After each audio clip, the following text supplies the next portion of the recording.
कृष्ण कहने से तर जाएगा, कृष्ण कहने से तर जाएगा।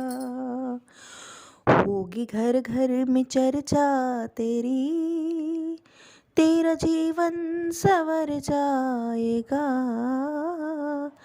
कृष्ण कहने से तर जाएगा,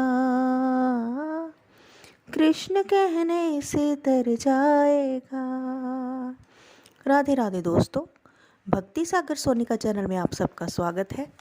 और आज हम आपके लिए लेकर आए हैं उत्पन्ना एकादशी व्रत कथा, जिसे उत्पत्ता एकादशी भी कहा जाता है। तो आइए कथा शुरू करते हैं। बोल श्री विष्णु भगवान की जय, लक्ष्मी माता की जय, बोल श्री कृष्ण भगवान की जय।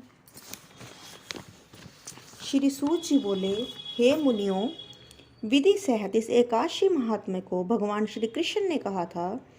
भगत जन ही इस व्रत को प्रेम पूर्वक सुनते हैं और इस लोक में अनेकों सुखों को भोग कर अंत में विष्णु पद को प्राप्त करते हैं। श्री सूत जी ने कहा, हे प्रभु, इस एकादशी व्रत का महात्म्य क्या है?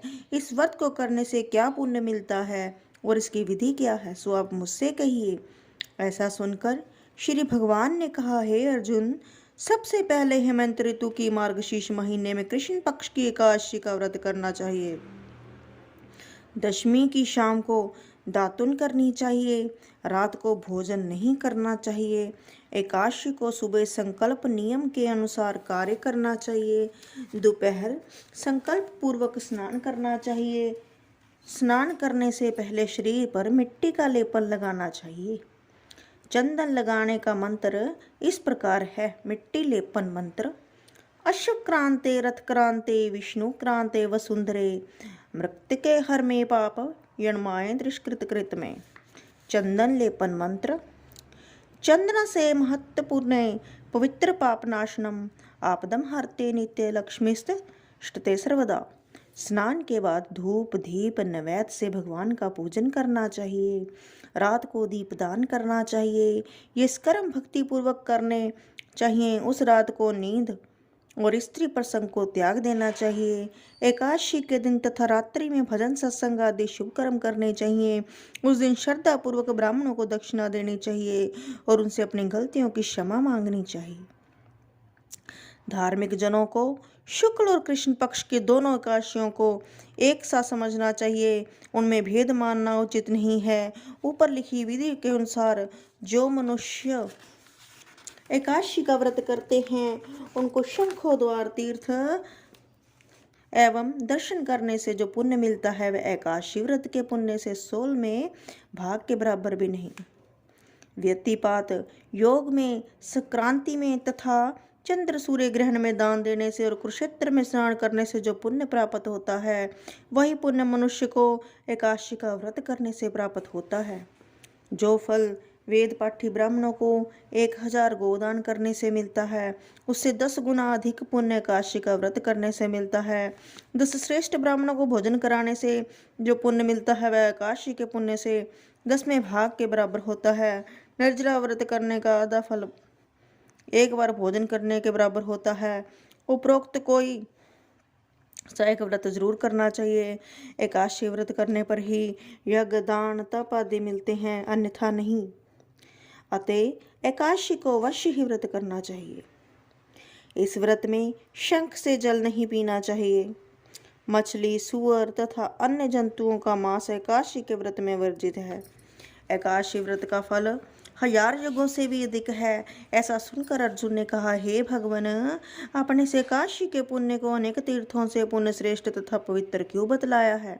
सो सब आप विस्तार पूर्वक कहिए भगवान। भगवान बोले, हे अर्जुन, सतयुग में एक महाभयंकर दैत्य हुआ था। उसका नाम मुर था। उस दैत्य ने इंद्र आदि देवताओं पर विजय प्राप्त कर उन्हें उसके स्थान से गिरा दिया। तो देवेंद्र ने महादेव जी से प्रार्थना की कि हे शिव शंकर, हम सब देवता मुर दैत्य के अत्याचारों से दुखित हो मृत्यु लोक में अपना जीवन व्यतीत कर रहे हैं। प्रभु, अन्य देवताओं की हालात का तो वर्णन मैं कर ही नहीं सकता। आप कृपा करके इस महान दुख से छूटने का उपाय बताइए। शंकर जी बोले, हे देवेंद्र, आप विष्णु भगवान के पास जाइए। इंद्र तथा अन्य देवता महादेव जी के वचनों को सुनकर क्षीर सागर गए, जहाँ पर भगवान विष्णु शेष शैया पर शयन कर रहे थे। भगवान को शयन करते देखकर देवताओं सहित इंद्र ने स्तुति की, हे देवताओं के देव, आप स्तुति करने योग्य हैं, आपको बारंबार प्रणाम है। हे दैत्यों के संहारक, हे मधुसूदन, आप हमारी रक्षा करें। हे जगन्नाथ, समस्त देव दैत्यों से भयभीत होकर हम आपकी शरण में आए हैं।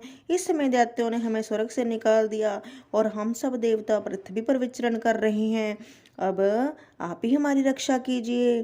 देवताओं के द्वारा करुणा में वाणी को सुनकर श्री विष्णु बोले, हे देवताओं, वह कौन सा दैत्य है जिसने देवताओं को जीत लिया? भगवान के उस अमृत रूपी वचनों को सुनकर इंद्र बोले, भगवान, प्राचीन समय में नाड़ी जग नाम का एक दैत्य था। उस दैत्य की ब्रह्म में वंश उत्पत्ति हुई थी। उसी दैत्य के लड़के का नाम मुर है। उसकी राजधानी चंद्रावती है।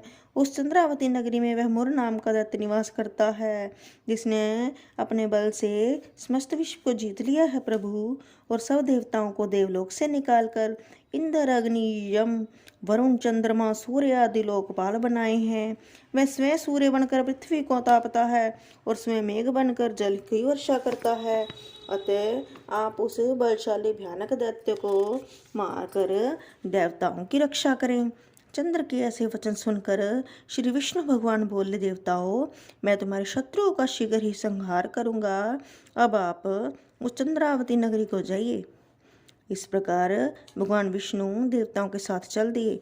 उस समय दैत्यपति मुर अनेकों दैत्यों के साथ युद्ध भूमि में गरज रहा था। युद्ध प्रारंभ होने पर असंख्य दानव अनेकों अस्त्रों शस्त्रों को धारण कर देवताओं से युद्ध करने लगे, परंतु देवता दैत्यों के आगे एक क्षण भी न ठहर सके। तब भगवान विष्णु भी युद्ध भूमि में आ गए। तो दैत्यों ने भगवान विष्णु को युद्ध भूमि में देखा तो उन पर अस्त्रों शस्त्रों का प्रहार करने लगे। भगवान भी चक्र और गदा से उनके अस्त्र शस्त्रों को नष्ट करने लगे। इस युद्ध में अनेकों दानव सदैव के लिए सो गए, परंतु दैत्यों का राजा मुर भगवान के साथ निश्चल भाव से युद्ध करता रहा। भगवान विष्णु मुर को मारने के लिए जिन जिन शस्त्रों का प्रयोग करते, वे सब उनके तेज से नष्ट होकर उस पर पुष्पों के समान गिरने लगे।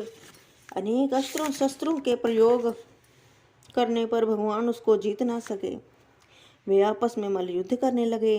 भगवान विष्णु उस दैत्य से देवताओं के लिए सहस्त्र वर्षों तक युद्ध करते रहे, परंतु उस दैत्य को न जीत सके। अंत में विष्णु शांत होकर विश्राम करने की इच्छा से बद्रिका आश्रम चले गए। उस समय 38 कोस लंबी एक द्वार वाली हेमवती नाम की एक गुफा में शयन करने की इच्छा से भगवान गुस्से, हे अर्जुन, अत मैंने उस गुफा में शयन किया।